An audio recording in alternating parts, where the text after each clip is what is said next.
আসসালামু আলাইকুম সম্মানিত ভিউয়ার্স, কেমন আছেন আপনারা? নিশ্চয়ই ভালো আছেন। আজকে আরেকটি ভিডিওতে আপনাদেরকে স্বাগত জানাচ্ছি। আজকের ভিডিওটির বিষয় হচ্ছে এসইও নিয়ে, এবং আজকে আলোচনা করব গুগল সার্চ কনসোল কিছু প্রবলেম নিয়ে। আশা করি ভিডিওটা দেখবেন। আপনি যদি নতুন হয়ে থাকেন আমার চ্যানেলে, তাহলে অবশ্যই সাবস্ক্রাইব করবেন, পাশে থেকে বেল আইকনটা অন করে দেবেন, যাতে করে পরবর্তী ভিডিও খুব সহজে পেয়ে যান। ভালো লাগলে অবশ্যই লাইক দিবেন, কমেন্ট করবেন, সময় হলে ভিডিওটাকে শেয়ার করে দেবেন। তাহলে চলেন শুরু করা যাক। তো ভিউয়ার্স, দেখতে পাচ্ছেন যে আমি গুগল সার্চ কনসোলে লগ ইন হয়ে আছি। তো একটা প্রবলেম আমি কিছুদিন ধরে লক্ষ্য করতেছি, সেটা হচ্ছে রিডাইরেক্ট ইস্যু। তো দেখতে পাচ্ছেন এই যে এখানে একটি এই ইন্ডেক্স, এগুলি কিন্তু আমার ইন্ডেক্স হয়েছে, দেখতে পাচ্ছেন।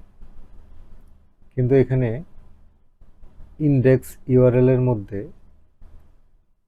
আমার অ্যাডমিন লগ ইন পেজের সাথে আমার একটি পোস্টের সাথে রিডাইরেক্ট হয়ে রয়েছে।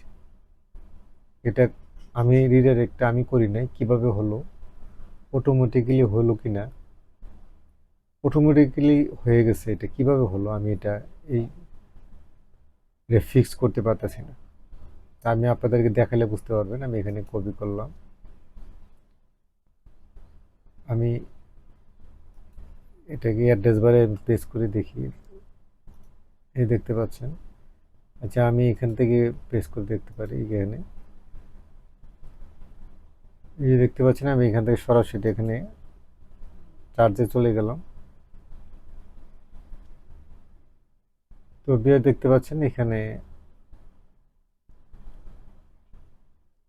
এখানে লগ ইনে চলে আসছে।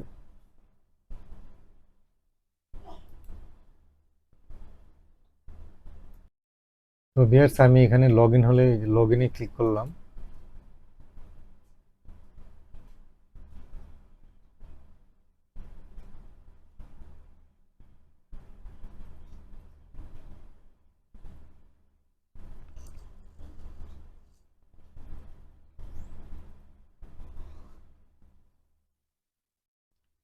তো বিয়ার দেখতে পাচ্ছেন, আপনি যদি আপনার ওয়ার্ডপ্রেস ওয়েবসাইটে ড্যাশবোর্ডে লগ ইন হন, অ্যাডমিন প্যানেলে লগ ইন হন, আপনাকে সরাসরি আপনাকে নিয়ে যাবে ড্যাশবোর্ডে নিয়ে যাবে। তো এখন আপনাকে নিয়ে যাচ্ছে, দেখতে পাচ্ছেন একটি পোস্টে, একটি নির্দিষ্ট পোস্টে নিয়ে আসছে আমাদের। তো এই যে এই সমস্যাটা, এই রিডাইরেক্টটা অ্যাডমিন প্যানেলের ইউআরএল এর সাথে আরেকটি পোস্টের সাথে রিডাইরেক্ট হয়ে রয়েছে। এটা কিভাবে হলো আমি খুঁজে পাচ্ছি না।